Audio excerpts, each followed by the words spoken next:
बिस्मिल्लाहिर्रहमानिर्रहीम अस्सलाम वालेकुम कतुनको काशिफ आरिफ یم د پیښور په کلیواله سیمه بډبیره کې موجود یم دلته څه شیبې وړاندې یو دردناکه پیښه مخې ته راغله د کور دننه چې کوم دی څلور زنانه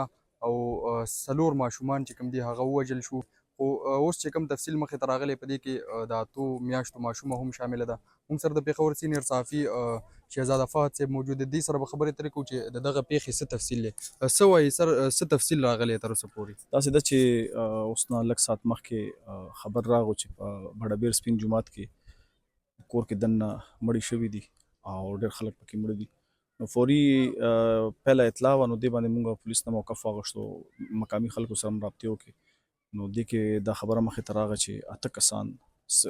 4 ماشومان، 4 ښځې دې پیښه کې مړه شوي دي او 2 پکې زخمیان دي.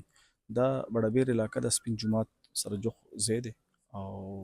بس دلته چې دا پیښه شوې ده ابتدایي طور باندې پولیس خو دا ویلي چې لا پورې رپورټ پکې نه شوی چې رپورټ وشي د ملزمانو پکې نه دي نامزد کړي چې رپورټ وشي هغې نه پس به چې د دې وجه پته لګي. خو ابتدایي طور باندې دا وي چې د خپلو کې رشته داري وه او دا کور ته ننوتي دي او 8 کسان یې ویشتي دي، 2 پکې زخمیان دي. پولیس څه کوي د داسې قسمه پیښو دپاره مونږ که وګورو نو بډبیره په پېښور کې هغه علاقې یادېږي چې دلته چې کوم پولیس افسران یا پولیس اهلکاران وي هغه په خپل ترانسفر باندې نه خوشحالیږي وایي چې یاره داسې دلته ډېرې بدې پیښې مخې ته راځي نو تر اوسه پورې پولیس ستاسو په نظر کې څه داسې ټوس اقدامات کړي دي که نه داسې ده چې پولیس دلته چې کوم اصل کې پولیسینګ ورته وایي که نه،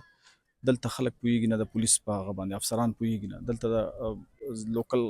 هغه چې وي پښتانه پولیس افسران اس پی رورل وي یا اس پی هغه چې وي د دې متعلقه سرکل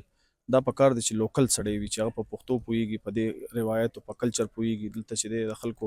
جایدادو مسلې دي، د خلکو خپلو کې ډېر وړاندې دښمنیانې دي. هغه دښمنیانو ختمولو دپاره جرګه مارکه دا زموږ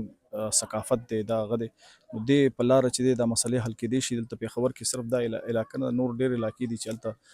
د دښمنیانو د لاسه خلک وژلي کېږي وړو خبرو باندې. نو د پولیس نظام چې دی زه دا ګڼم چې یاره دلته جرګې سیسټم نشته، هغه پوهه پولیس افسرانو کې نشته چې دلته خلک پوه کړي اویر کړي چې یاره دا معاملات دي دا په خبرو حل کېږي، دا په ډزو په هغه باندې قتل و غارت باندې نه حل کېږي، خبره په خبرو حل کېږي. پکار دا ده چې یاره داسې پولیس افسران دلته تعینات کړي چې هغه دا خلک پوه کړي، دلته جرګې وکړي، دلته خلکو سره کښېني، مقامي مشرانو سره کښېني، خلکو سره کښېني، هغوی پوه کړي چې ستاسو دا مسلې چې دي د دې حل کېدو دپاره خبره ټول نه اهم شی دی. بالکل ستاسو خبر ټیک ده کتونکو اوس هم تاسو ګورئ زما د شاته به تاسو کتی شي پولیس افسران پولیس اهلکاران لګیا دي خپل چې کوم د هغوی تفتیشي عمل دی هغه یې شروع کړی دی په کلي کې یو د غم فضا خوره ده هر طرف نه چې کوم دي ماشومان زنانه راځي او دغه کور ته ځي د غم څرګندونه کوي دې سره تر اوسه پورې چې کوم اطلاعات دي تاسو ته سینیر صحافي شهزاده فهد صاحب درکړه موږ به کوشش کوو چې پولیس افسران چې کوم د دې سره خبرې ترې وکړو بیا چې دغه د کورنۍ غړي د دې سره خبرې ترې کوو موږ سره اوس بسم اللہ الرحمن الرحیم یہ دوپہر کا ٹائم تھا، نماز کے بعد 2-3 بندے آئے اس گھر کے اندر، اسحاق اور اسحاق 2 بھائی ہے اس کے گھر میں اندر داخل ہوئے